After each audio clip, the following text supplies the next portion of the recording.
good afternoon. And I extend a very warm welcome for joining us for today's webinar on Registered Investment Advisor, Comprehensive Insight into the Profession. So we are here joined by none other than the person who itself knows a lot about it and is ready to share his knowledge. So I believe this is the biggest and the best platform wherein you can gain this knowledge for free. We are here joined by Mr. Vivek Rege. He is a founder and CEO of We Are Wealth Advisors Private Limited. It's a registered investment advisory, a SEBI-registered company. And here I'll start on with a quick introduction of Sir, and then I'll hand over the mic, hand over the platform to Sir. Before starting the introduction, I request everyone, while during the webinar, if you have any questions, you can type it in the chat box or the Q&A window. And after the webinar is done, we'll be taking on the questions based or subjected to the availability of the typing. Okay, thank you so much. So, Sir, with your permission, I'll just start with a quick introduction. Sure. Mr. Vivek Rege has functional experience as an investment advisor for over 20 years in the investment advisory industry. Sir holds an MBA Journal Management degree from NIMS, Inter-CA degree from ICAI, CFA US Level 1, Certified Financial Planner from FPSB India. Mr. Vivek founded We Are Wealth Advisors in 2003, which was later corporatized in 2008. We Are Wealth Advisors Private Limited is a SEBI-registered investment advisor since 2013 and was the first 30 companies in India to be issued licensed by SEBI. We Are Wealth Advisors won the first runner-up award in 2019 for Asia Pacific region and South Africa region on 15th October 2019 in Minneapolis, USA, and also won the first runner-up award in 2019 for Asia Pacific region held in Chicago on October 2, 2018 for financial planning case study presentation. Mr. Vivek was on the jury panel for Business Today 2021 Financial Services Award declared in March 21. Mr. Vivek is a founder director for ARIA, Association of Registered Investment Advisor, a company and intersect with SEBI on behalf of investment advisors community in India. Now, Vivek is also a newly elected board of ARIA and currently leads as chairperson of ARIA. Vivek closely works with over 140 HNI and UHNI clients within the country and globally across continents from Australia, APAC, MEA, Europe, UK, and US. His clientele includes working professionals in the listed Indian companies and multinational companies at board and C-suites level who consult him for their personal finance. Sir continues to write articles and voices opinions in Mint, ET Wealth, Business Standard, Economic Times, Money Control, DNA Money, Wall Street Journal, and Financial Planning Journal. Mr. Vivek has been associated with BTVI and NDTV Profits various shows on personal finance and investments. He is also invited at various forums to share his experience in fields among this fraternity. So with such a glittering profile, I welcome Mr. Vivek Rege for joining us for today's webinar and for sharing us with the opportunity to invite so many people to have a very thorough understanding on this profession. Thank you so much, sir. Now I pass it on over to you. Thank you, participants. Thank you very much, Harshita, and thank you everyone who is attending this event. Good afternoon to everyone, and wish you a very, very happy New Year. It's my honor to be, speaking at a forum which NISM has, floated. It is a great pride and honor to me really to facilitate this and help my voice reach and the thoughts reach to everyone and each one of you. So the topic which was given to me was in terms of the comprehensive insight into the profession, and this entire profession and topic is very close to my heart. And, and that has been the very reason is that from the very beginning, I've been pretty much aligned with what the regulator wanted to do, and we were waiting for certain changes to happen so that we can actually get into a profession. This word profession to me is very, very critical because a profession essentially requires you to be exceptionally having exceptional level of education, which is the qualification, the training, and of course the experience. And being a profession and being a professional is such an important thing today because when you are basically dealing with the client as a professional, the level of respect you get, when you are talking, when you are communicating, your interactions, etc., makes a world of difference. So I think this entire profession and the professionalism, which is, being thought about by SEBI. Okay, this was about 10 years back. And in 2013, the investment advisor regulations came into effect. So before I get into the future, because all of us are here to understand the tomorrow, right? And this tomorrow is very important to understand, provided you know what happened today and what is happening, what has happened yesterday, because these are this is a history through which I think the regulations came into effect, and then we come to a point till today, which is about a decade from now, since the regulations came, and all of us are peeping into the future in terms of seeing that what is in it for us. And I'm sure a lot of participants here today will be looking forward to understand that what is the future of an RI or a registered investment advisor in India. A lot has been said in the media, a lot of discussions happen, but always I feel this is about today, right? The way we are today. But I think today, while we are talking in the media, it is also important to think about the future of this entire profession. So what I will be doing in my presentation today essentially will be in three parts. One part is in terms of the pre-2013 landscape, because it is very important to understand what environment existed back before 2013, what happened in 2013, what's happening in 2023, and what's expected to happen in future. So I think this will give you a kind of a good understanding in terms of what is this profession and what do you really expect it as you see this in the future.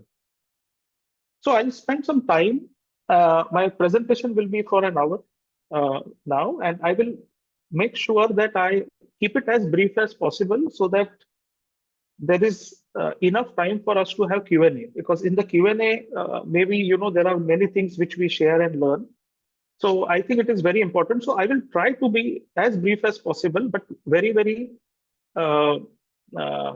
clear in terms of what am I saying in this particular presentation and the topic which I'm covering now. So let's go back to pre-2013 landscape. Okay, and typically I call it as a Wild West. And when we call a Wild West is something where things are very unstructured, extremely unstructured, and there is no framework. Basically, everything is happening, but there is no clear direction in which, somebody can really expect things to happen. And therefore, I think when we look at something in a developed world, we see a reflection of this. I mean, in developed world also, these things have happened. In the US also, these things have happened back in the 1980s. In India, it happened in 2013. But I think very important to know what actually, is the pre-2013 landscape. So as I said, in pre-2013, the market structure itself was pretty much loose, very unstructured, and a lot of parts were not regulated at all. Okay. We were getting into the regulation, but these regulation touched upon certain aspects or the market participants in the economy, but it was not fairly evolved even at that point of time. This is, I'm talking about roughly between 2000 to 2013. So that point of time, what used to happen is that anyone would come and say that I'm an investment advisor, regardless of what the qualification or the expertise is. So I remember back in 2003, when I entered the industry, which is about 2 decades back, uh, a body known as AMFI was formed. And in that body, essentially, there was a number known as an ARN number, which was given.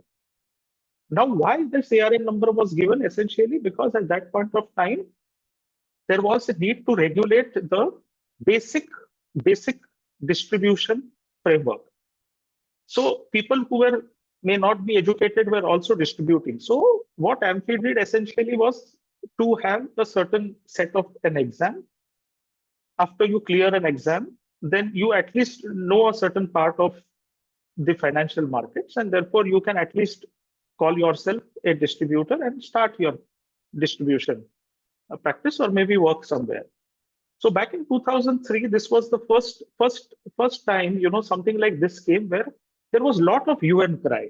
So I mean, why this exam? Why should I give this exam? Last 20 years I've been doing this. So over a period of time, I realized is that people started aligning to it.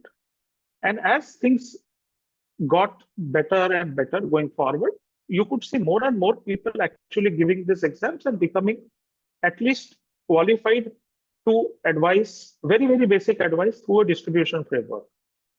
Okay. Having said that, India was also going through a shift because investors were also evolving, and investors were asking something more, in the process. Uh, this voice started getting expressed into various circles in the market, that investors are looking for something more.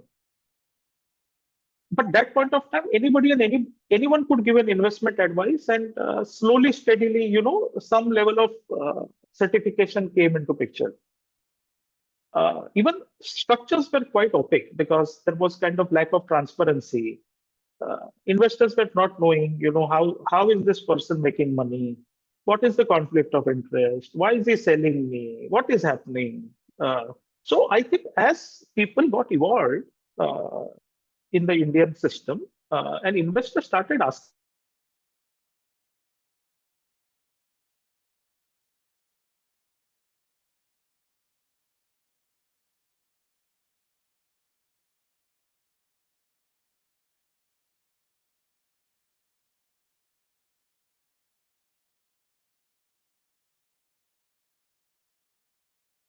Hello, hello, Harshita, am I audible?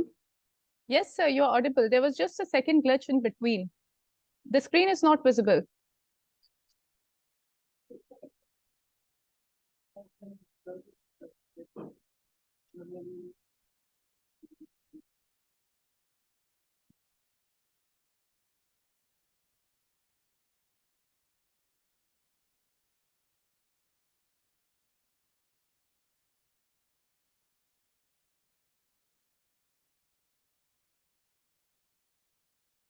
Just give us a second, participant. I believe there is just a technical glitch. Let me get in connect with sir.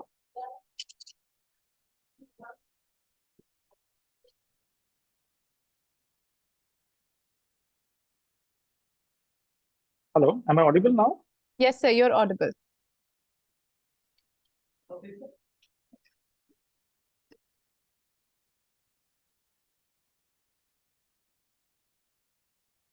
Okay, yeah, sorry, there was some connection issue.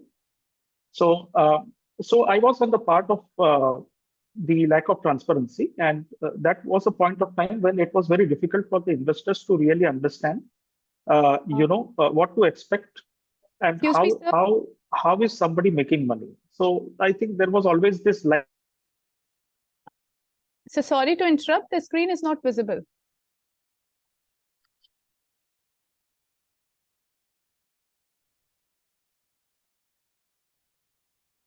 Yeah. So I request if you can share your screen again, it's not Yeah. visible. So there was this voice about, Yeah, so it's visible now. yeah. Is it visible now? Yes, sir, it's Yeah. absolutely Okay. visible. Thank you. So there was quite lack of transparency there. Thank you very much.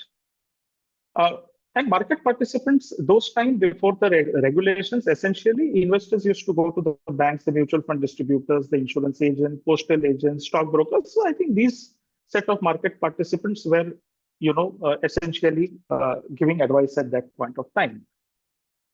That time, I think the word fiduciary started coming in. So, what you mean by fiduciary is essentially the responsibility of handling someone else's money in a very suitable manner. So, this became very, very critical that, how is somebody advising on somebody's money, okay, by being responsible as well as, checking all the suitability before you actually advise.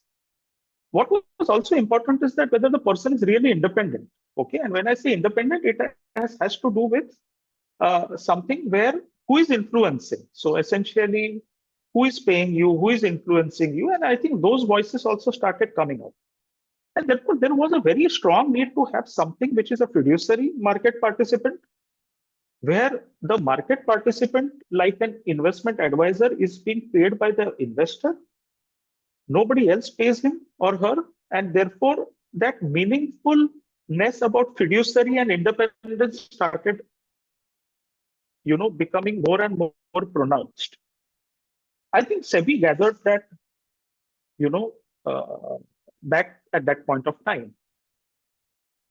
So as I said, that point of time, investors were looking at something which offered a solution. But the life was very transactional, meaning transactions were very important. Transactional nature or transaction orientation was important, and compensation was aligned to the transaction.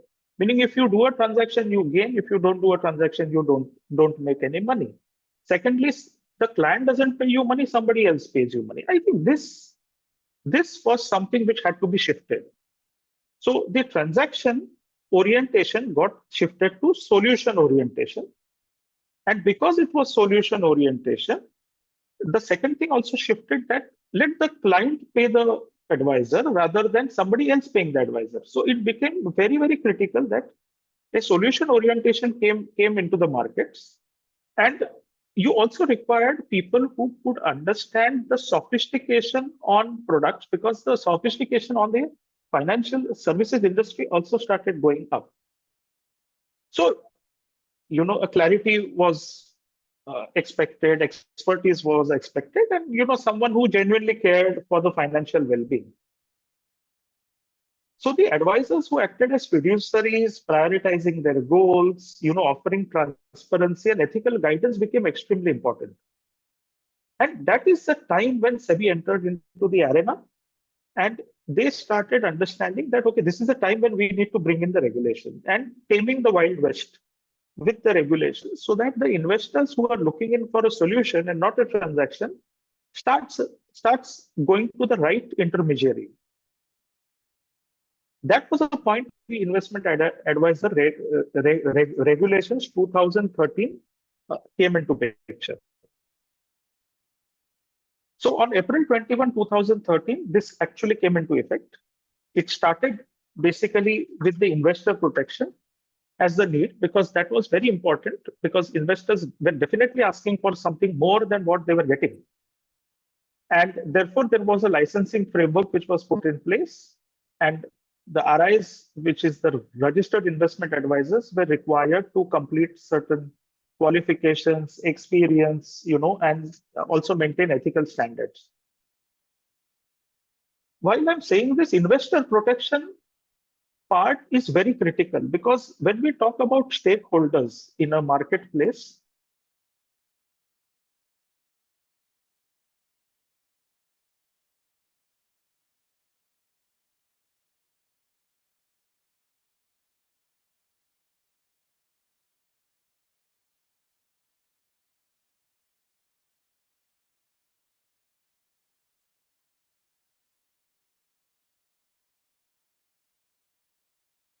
So when you when you when you talk about an kind of from an investor protection point of view, the investor protection became a very important part of the SEBI preamble as well. Is it audible? Too? Sir, there was a second glitch. You are audible now, but the PP screen is not visible.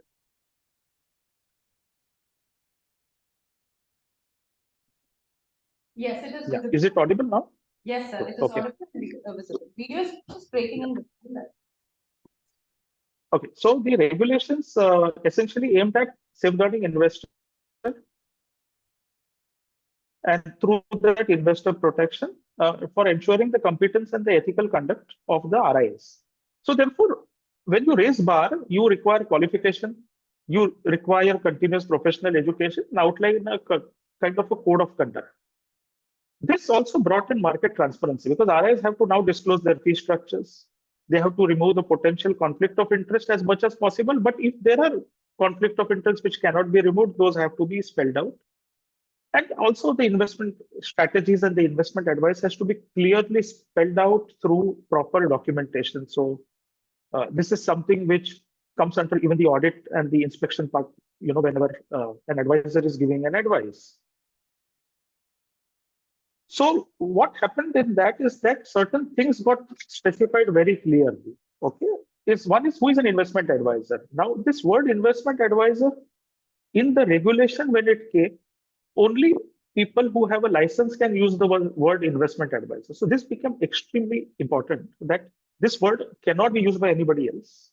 Investment advisor only can be used by a person who holds the license of SEBI.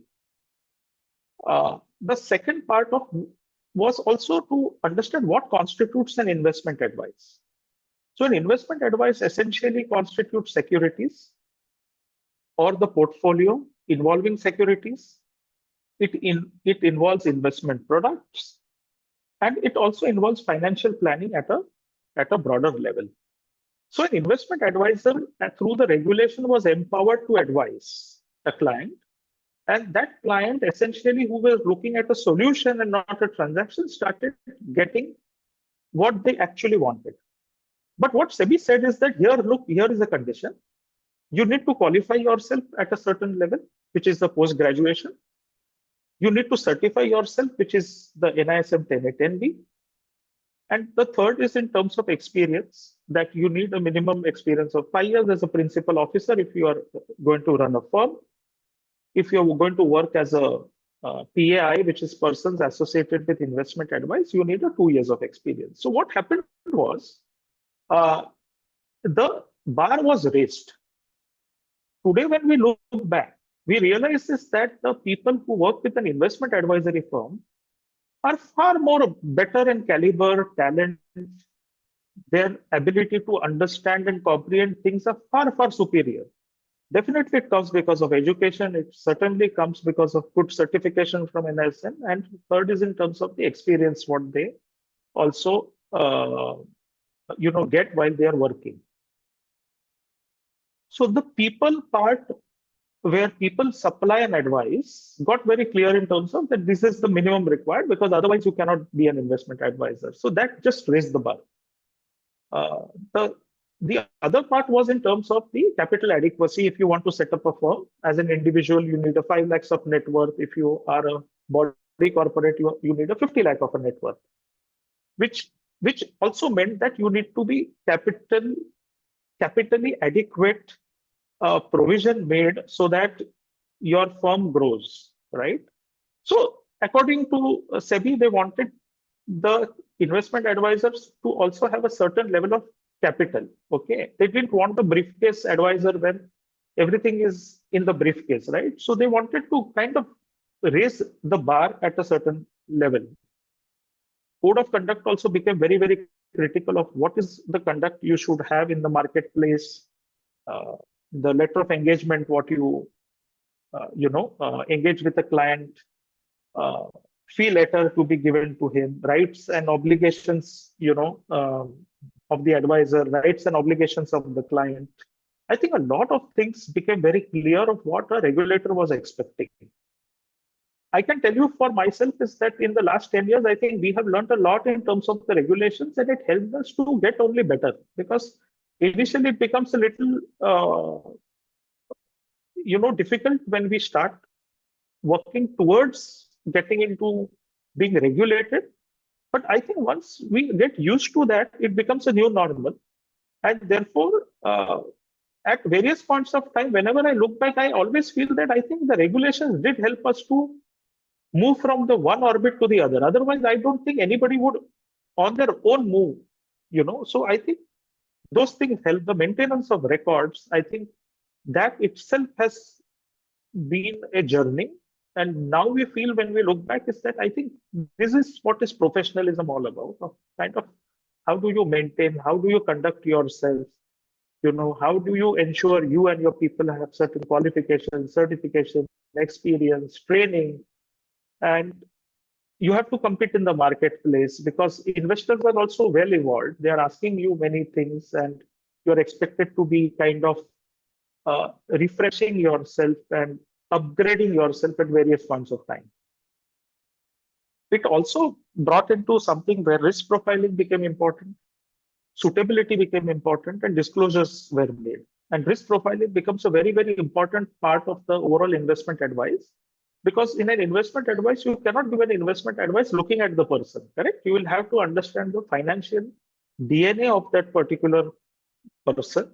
And there is a scientific tool through which this particular tolerance level is extracted. Once you extract the tolerance level, you then understand, okay, this is the asset allocation this particular person would kind of be comfortable with. This is the downside risk the person is going to comfortable with. This is the kind of liquidity requirement. This is the life phase or a life stage the person is into. And accordingly, what is suitable for all of this, you give an advice. Okay, so all of this has to be documented because then there is a basis for the advice and you can always go and audit the advice back in terms of how it has been given.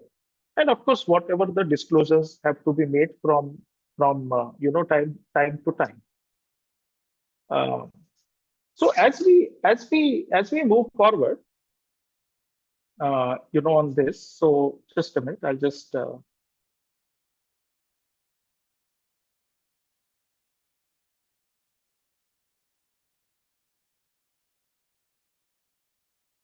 Yeah. So I think what SEBI did essentially was to kind of bring the demand and supply together.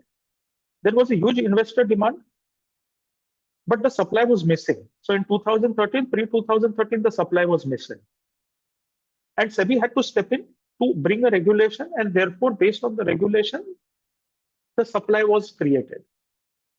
Today, as we speak, investor demand is huge, but supply may not be adequate. Okay, and therefore, understanding that what is the dimension and the scope of which we are talking about is humongous scope, because the amount of investment advice demanded from an investor, and as new investors get educated and they come into the space as an investor, an evolved investor asks for something which is independent, fiduciary, please disclose, I'm happy to pay you fees. Give me a professional advice, be responsible for it, please maintain the records, please be transparent. I think this has changed the whole gamut in which we function. And therefore, this entire landscape is definitely undergoing a significant change. So, as I said, if you look at from an investment point of view, and let's go to what each stakeholder is talking about now, is that investor becomes very important for everyone. It is important for a regulator, it is important for us, because without an investor, we are not required, right? So there has to be somebody who's consuming it. If you look at what an investor today requires is complete clarity and informed guidance, and this is very, very important because people have now realized is that they need to ask questions. They need to figure out what they want to do. They want to know how much you as an advisor understand me better. And are you giving me advice as a customized advice, or just you are dispensing advice like a general advice to everyone, right? So this also required people who are really qualified, who are understand the overall framework of financial advising, alignment with the goals, the risk tolerance, and over a period of time, the entire solutions have also started becoming very sophisticated with a very, very personalized attention. So the investors' demand definitely shifting today. I think as India, in this India where we are today, and what we will see in the next 1 decade or 2 decades, I think this is just going to, the only way we can see is just demanding more and expecting an investment advisor to do more in terms of the solution part of it. As I said, fiduciary is very important because investors do understand where are you making money, who is paying you, how it is being paid. So I think investment, the advisors who act in their best interest is very, very critical. And they were demanding that because they didn't want an agent to, give an advice, but somebody else is paying, not the client. Therefore, transparency became important. Ethical approach to the overall financial advice became important. And they also wanted to do long-term partnerships as well as some people came for one-time consultation also. It depends on their need. So this is overall what investors has been demanding. If we understand the other side of the curve, so let's say that this was the demand curve, and now we are looking at the supply curve. It has to kind of start matching, though it is not a perfect match today. I mean, there is a long way to go for all of us, but I think this is where the supply curve started coming in. And in the supply curve, you can see that, SEBI brought in the regulations and they expected people to have necessary qualifications, experience. And of course, this is audited. Okay, you have to audit your firm. There is a compliance audit which happens. They will look into every aspect of this, and then they will give a certificate saying that yes, you are complying with the SEBI Investment Advisor Regulations 2013 and whatever amendments and circulars which have come from time to time. Ethical guidance, which is the fiduciary duty, being transparent, disclosing the fees, potential conflict of interest to be shared with the client. So this is a world in which if there is a conflict of interest, you minimize through disclosures. But what SEBI wants is that you should still go further and say that I don't even have a conflict of interest, which means you completely eliminate conflict of interest. So these are two levels of conflict of interest. One is minimize through disclosures, the second is eliminate. And I think RI is going towards elimination, complete elimination of conflict of interest, which means only the client pays, nobody else pays. And I think that's a world which is very different. Your dependency on a manufacturer comes down, your dependency on client goes up. Your ability to service clients and make the client get what they exactly want from a solution endpoint becomes also very critical. Therefore, I think you need to be up your game at various points of time and keep upgrading. So investment strategies, recommendations, based on the unique circumstances and goals became important. And that's exactly that RIS supply started coming into the marketplace. As I said, SEBI regulation did bring, and it basically tried to guarantee a competent RI to an investor. And that is what is SEBI's also responsibility, is to give a supply which is competent. And it is very important because if you have a supply which is non-competent, you will go back to the pre-2013 world. And I think SEBI did a phenomenal job in bringing this regulation, bringing certifications, and then, making sure that people start aligning with it. Also, I think transparency, fostering trust, having framework is important because always in a regulated framework, people will trust. For example, you will always buy a medicine which is through a regulation, right? You won't buy something just kind of which is not manufactured within a certain regulation. You won't want to risk your life. Similarly, you don't want to risk your money also. You want to go to people who are regulated because tomorrow, if something is not going right, you always have a recourse to the regulator back. First to the entity and then to the regulator. If I think those things are not being done in a proper manner as the regulation is envisaged. I think protecting investors from misleading information also became very, very critical, okay, over a period of time, and removing the biases in the advice. Of course, the flexibility was given. So a lot of diverse models started coming in, long-term, one-time, uh,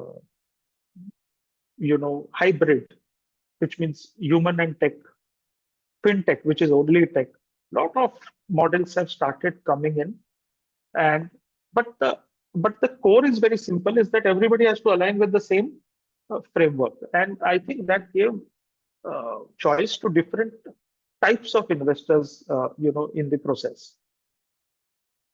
So when you look at a perfect alignment, you will actually see these three stakeholders, which is investor, which comes the first, advisor who will supply to the investor, and the regulator who will look whether the advisor is correctly supplying to the investor and create a regulation.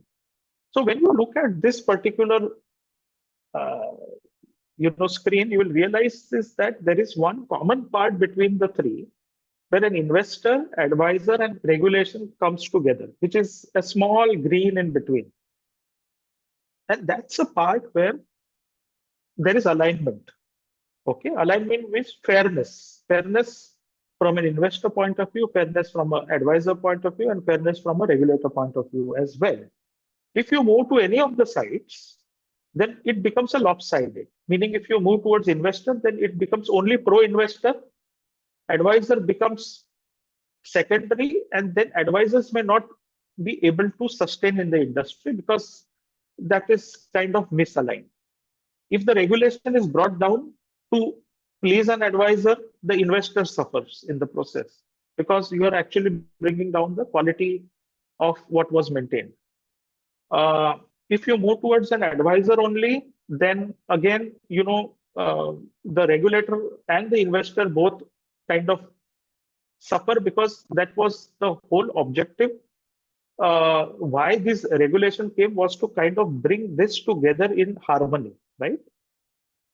Regulations evolve over a period of time, and therefore I've used the word evolving because things are never perfect. So, for example, if you say today, are things perfect? No, they are not perfect. They will be perfect. We are all working towards it, right? The regulator is working towards it, the advisor community is working towards it, and even I think the investors are also kind of working towards it to understand that, okay, this is what we can expect, this is not what we can expect. So I think there is a harmony which will be evolved over a period of time as people learn from, the regulations which are already in place, what is happening, who is benefiting out of the regulation, who is not benefiting out of the regulations, and all that entire framework is being discussed, examined, and a new set of things keep evolving over a period of time. I personally feel that I think this journey of evolvement will continue because over a period of time, the external environment is very fluid, it keeps changing. But the key is that the core objective of the regulation remains. And when we talk about this, I think what we need to understand is that when these regulations also came into picture, which is like in 2013, the investment advisor regulations came. Immediately after that, research analyst regulations came in 2014. Now, when you understand, and many people get confused about what a research analyst means and what an investment advisor means, because investment advisor is also required to research, right? And so there is a bit of confusion sometimes in the market participants that, okay, why is a research analyst an advisor? Forget market participants, even investors at various points of time don't know where to go. Should I go to a research analyst? Should I go to an investment advisor? So for the benefit of this group and the attendees, I think what I've essentially done is just put in the primary function. So who goes to a research analyst? A person who is conducting research, analysis of the securities and the investment products, and publishes research report based on their findings. So it's like a one-to-many.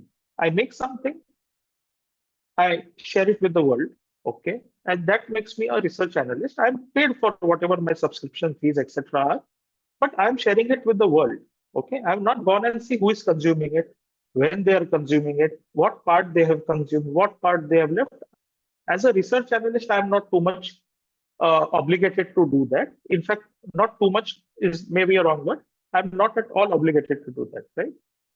But as an investment advisor, I am expected to provide a personalized investment advice and guidance to clients based on their individual needs and risk tolerance, which means now, after research, also I have to go to a point where I will customize that advice. What advice is fit for one may not be fit for other based on the individual life phase, life stage, the tolerance level, the income, liabilities. I think we have to take everything into account and then say, hey, look, I mean, this is what you should be doing.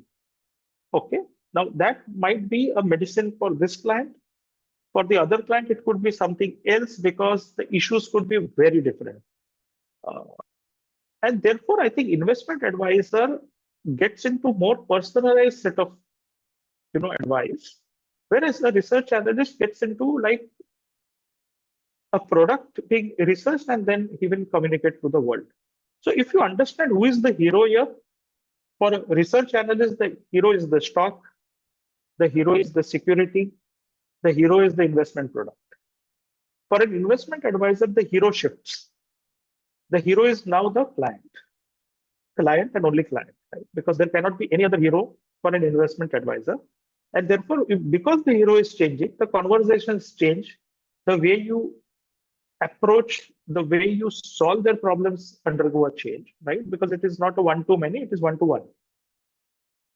Therefore, as I said below, is that it typically targeted, research analyst typically gets targeted towards a broader audience, institutional investors, retail, general public. Investment advisor is like individual clients with whom you have a contractual relationship. So what I have done in the last 45 minutes was to give you a sense about pre-2013, because that was very important to understand why, first of all, regulations came. Now, since you know why the regulations came, okay, the second part was in terms to understand what are the regulations doing today and how do you really navigate in the new world where regulations are present, right? As I mentioned, there are certain demands or conditions which you need to follow. If you don't follow, then you cannot hold a license. If you follow, then you hold a license and you continue to provide an investment advice. A very important thing what we should understand is that once we understand the past and today, it is also important to take this forward and understand what is the future, because the future of investment advisor is something I think a lot of media, articles and lot of discussions are happening around that. But I think let us go to very, very basic, right? So what happens essentially is that when economy crosses about 4 trillion USD, there is a research which is published where the economy goes through a tectonic shift. And when I say tectonic shift, is where the people start becoming more aspirational. Okay. Before that, when it was a 1 trillion economy, people are still like basic, meaning ghar, kapda, makan types, very, very basic things. Once you get into the aspirational space, everything changes. The way you school your children changes. The where you stay and community changes. The where you travel changes. Experience travel starts kicking in. What you do on weekend changes. What you watch on TV changes. What you wear changes. What you drive changes. Tectonic shift happening in the economy. And this is where today India stands. Like we just crossed 4 trillion US dollars back in November of 23. And what it means is it's a great signal. It's a very, very important signal for all of us is that, boss, this is a time when the clients are evolving and the clients are much more mature, and the ability to ask the right questions, expect a service, expect somebody to be regulated and pay a fee. You will be surprised to see that many investors today, if you go in the right circle and if you start understanding, they want to pay a fee. Okay, various points of time, people do question that, are people paying fees? And we say, boss, how do we survive otherwise? We cannot survive, right? people do pay a fee. People like paying a fee because they understand the importance of paying a fee to an advisor. It depends on how you position, which market, or because India is a very large market, India and Bharat, what we call, right? So in which market, where do you operate, what do you do, whom do you meet, what kind of clients is basically your strategy. But that positioning is very, very critical. And normally what happens is that you will see this percolating from the top band to the middle band and then to the lower band. So typically you will have clients who will be people heading companies at CEO, CXO levels, where their mind is conditioned to accept an advice. Their mind is more scientifically tuned to understand what we are saying. Their ability to question you or ask certain questions are much more evolved. And therefore, they start consuming the service. Once they start consuming the service, they further do reference below the line. And then below the line, the second, third level starts understanding, hey, if my boss is doing, let me also start doing it. And this is going to just go up and increase. Look at financial dailies like Economic Times, Mint, and you will find a whole lot of content on investor education. The level at which the investor is getting educated today is phenomenal. You have a print media, you have a social media, you have podcast where you can listen to certain conversations. There is a lot of reading material on the net today. So what is therefore happening is that the ability for people to understand is definitely going up. What we should see is not today, we should see tomorrow. We should be able to see 10 years down the line, 20 years down the line, where you will be at that point of time, provided you sow the seeds now. And therefore, I say that when we could sow the seeds back in 2013, that point of time, a lot of confusion was happening is whether to register or not. Because let me remain as a distributor, let me continue what I'm doing. Back in 2013, we realized that that's not going to help. We need to change. We need to evolve over a period of time. There will be issues, okay? But I think important is to shift gears. You will not be able to move in the new orbit unless you have a mind shift change. We had to forego our income, and then we had to build a new revenue stream over a period of time. It took about 3-4 years of adjustment, but it happened. It did happen. Because the set of investors whom we were catering to were tuned to the equation of advice. And they were also tuned to the fact that you need to be paid well.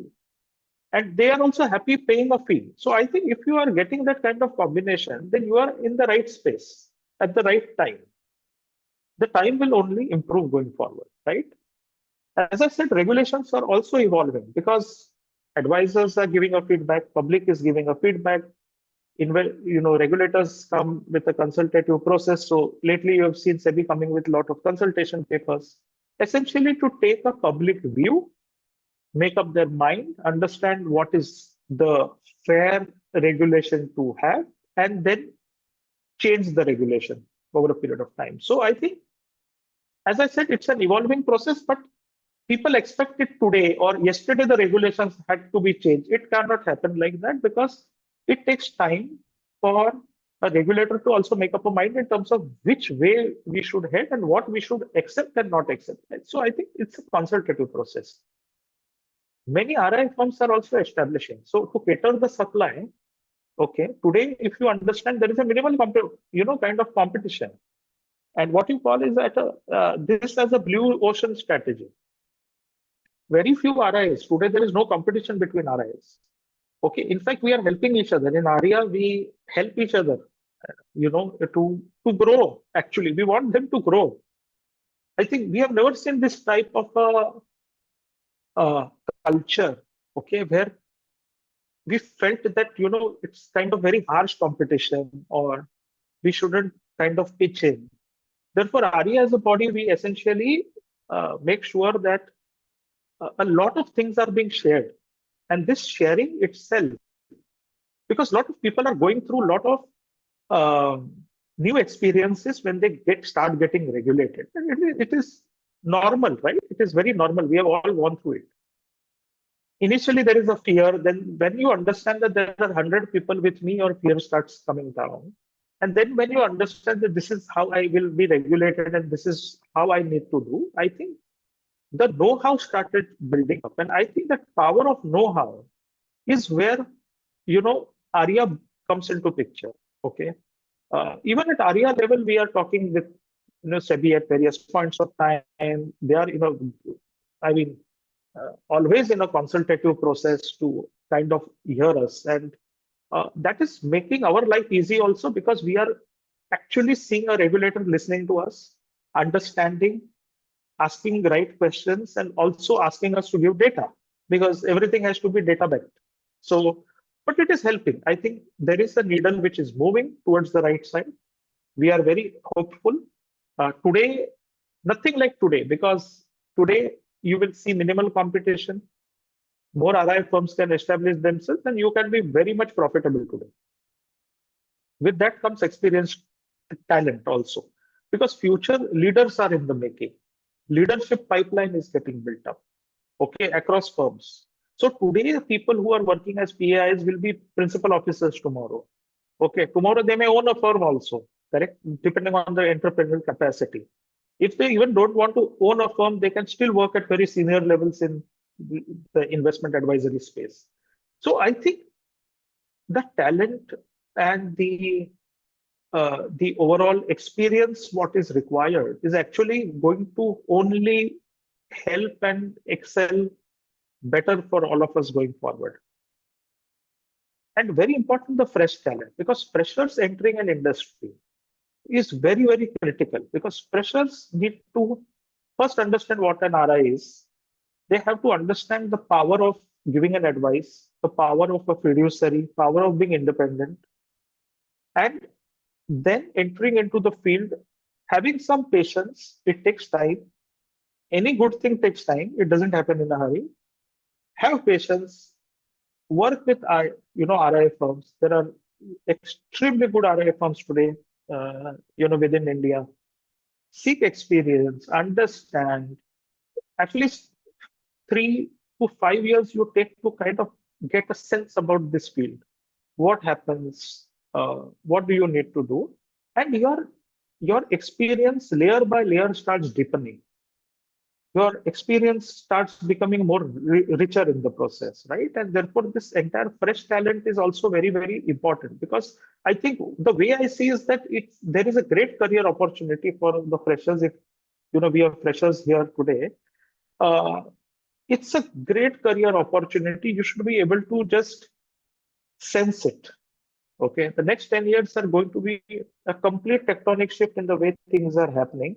If you are entering the field today, if you are qualified and you are certified, okay, experience you may not have, but I think even start working, with an RIA, not as a PAIA, but just on the non-investment advisory side, get experience over a period of time because you need at least 2 years of experience to work as a PAIA.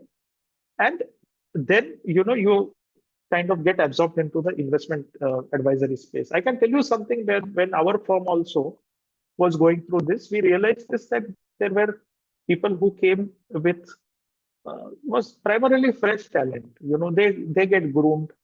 Over a period of time, they understand the importance of upgrading themselves. So they got their PGs done.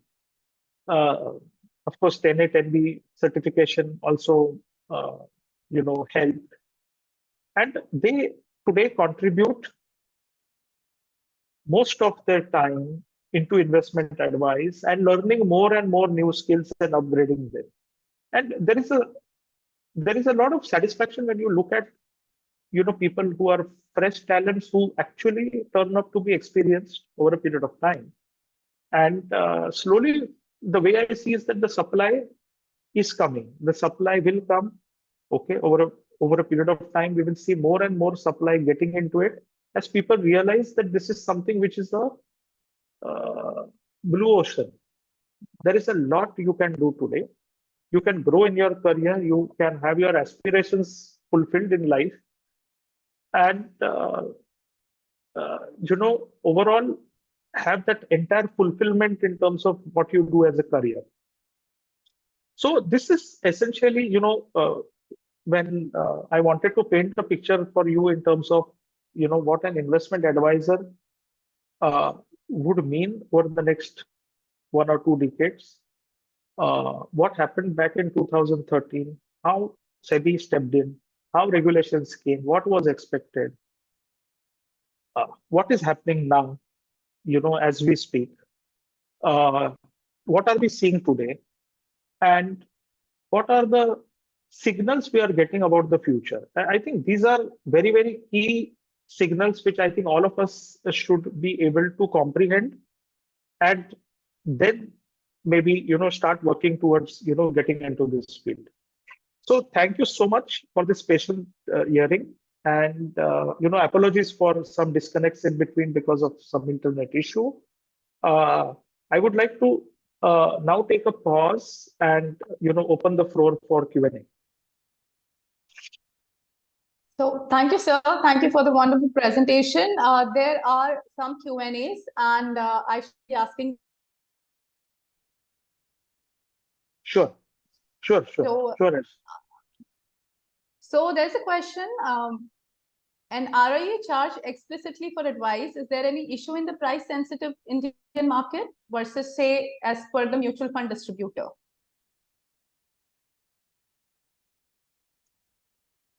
Harshit, if you don't mind, can you please repeat once again? Yes, yes. So this question has been repeated multiple times, so I've just clubbed it. And the question is regarding the fee, the RIA fee. So it has been asked that RIA charge explicitly for their advice. Is there any issue in the price-sensitive Indian market versus, say, for the mutual fund distributor? No. My answer is no. I'll tell you why. Because uh, again, the question is about how do you position yourself and what kind of solution you bring on the table. If you bring the solution to the table and if your positioning is correct, even in this Indian price sensitive market, we don't have any problem charging a fee at all. Okay, and at least in the last 10 years, we have not faced anybody where there is a resistance to paying a fee at all. So based on evidence, I don't see that happening. But yes, it is very important to have your strategy very clear, position yourself very well, and create solutions for the client. You will be able to replicate this income. See, we have also gone through this phase where we were also MFDs before 2013. Okay, over a period of time, we have moved in the direction of investment advisors, where today most of our revenue comes from investment advice and not from distribution. In fact, distribution is actually coming down, and we will probably not have a distribution per se over a period of time. Only for a few clients there could be some distribution. In fact, in distribution, we do distribution for clients who cannot afford a fee. Okay, they could be from very low social, social economic class, where maybe they may not be able to afford a fee. Maybe for them, distribution is fine, but by and large, investors do pay for it. There is no problem. Thank you, sir. The next question is, what framework and regulations may be introduced by SEBI and government when more and more RIA enters in future? Also, whether RIA and distribution model can coexist? So let me answer the second question first. The RIA and distribution model can coexist if you have a body corporate, which is a private limited company, okay, or an LLP. Okay, so under the regulations, the regulation does give you a choice. Regulation says if you are an individual, you cannot distribute. But if you are a body corporate, you can have two different identifiable divisions. Okay, one is the investment advisory division and the second is the distribution division, provided you don't have the same client in both the divisions. So just to give you an example, Harshita, if you are my client in advisory, you cannot be my client in distribution, but I can do it under body corporate. If you are my client under distribution, I cannot advise to Harshita as a client in advisory. This is not allowed. So I cannot keep flip-flopping people from investment advisory to distribution and vice versa. But there is a myth that you cannot do both. You can do both. There is absolutely no problem. SEBI gives you a license within the RIA regulations 2013. Okay, so this was regarding the advisory and the distribution. Can you come back to the first question? I will elaborate on that. Sure, sir. Yeah. In terms What of the framework regulation. Yes, what framework and regulations may be introduced by SEBI and Government of India when more and more RIAs entered in the future? So you are saying regulations in the future? Yes. As more and more RIA enter in the future, whether there will be any framework and regulations, what else can be introduced by SEBI and GOI? So all of us wants more RIAs to come into the. So today, I think the regulator is looking at increasing the RIA supply. Okay. Today, I think the supply of RIAs is pretty much inadequate to the level of investable population we may have. Okay. And therefore, today the role of the regulator is to see how we can develop the market and bring more RIAs. Okay. I don't think we have reached the stage where there are too many RIAs and now what to do with it. I think we have another maybe a decade or so to kind of answer that question. But currently, I think it is more about increasing the supply of RIAs. Okay, thank you, sir. So there are multiple people who are asking about the eligibility. So since this question has come multiple times, that what should be the eligibility and relating it with the NISM certifications, 10A, 10B both. So in terms of eligibility, as I said that there is a Regulation 7 of the Investment Advisor Act, which gives a very detail about what kind of qualification you need to have before you can kind of apply.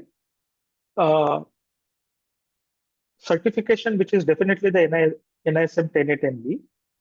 Okay, CFP certification is also allowed, but today the certification can be refreshed or renewed, through giving exams. It cannot be through CPE points.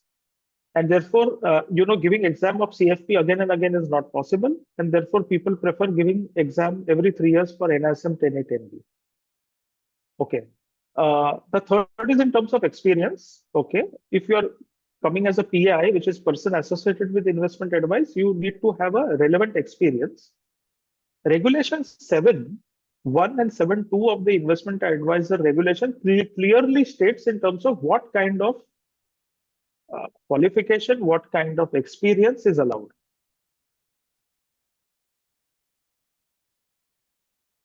Perfect. Thank you, sir. Sir, another question is, are NRIs allowed to set up an RIA firm with SEBI registration and cater to resident Indian citizens? Of course, there is absolutely no bar on that, but you need to see an NRI finally needs to have some place of business within the country. Okay, I mean, so you can be an NRI, but you still need to have a place of business within the country. The operation should be within the country, and you can definitely advise an Indian. Somebody advising from outside, okay, which is outside the geographical boundaries, is something which is not envisaged currently by the regulator. So you think from this point, essentially, if an investor has a grievance, where is he going to go? Where will he go? Correct? He cannot go outside the country to yeah, it is not possible. Even that regulator will not be interested to solve the problem because it is not their business. It is SEBI's business. So essentially, the place of business from where you are operating should be in India. Your tax status may be an NRI. That doesn't.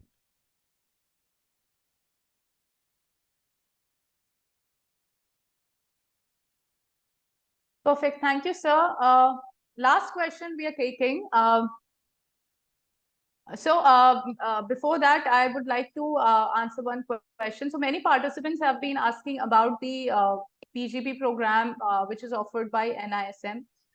So I request all the participants to please visit NISM website. There is this PGP program, portfolio management, investment advisory, and securities market. This retirement advisor. The admissions are open. I request you to please visit NISM website under the academic section. You will find elaborative detail. So that's there. And okay. Yeah. So the other the last question was any which ways related to the background, which you have already answered when it comes to what should be the education qualification and the background. So that's here. We can we come up to the end of this webinar. Thank you so much, sir, for answering the questions. We have a bit of a time constraint, but thank you so much. It was an elaborative presentation. Thank you all the participants for listening patiently. Thank you for all the question and answers. And we will be conducting more such webinars in near future. So please keep visiting NISM website and keep on updating yourself. And thank you so much. Have a great evening.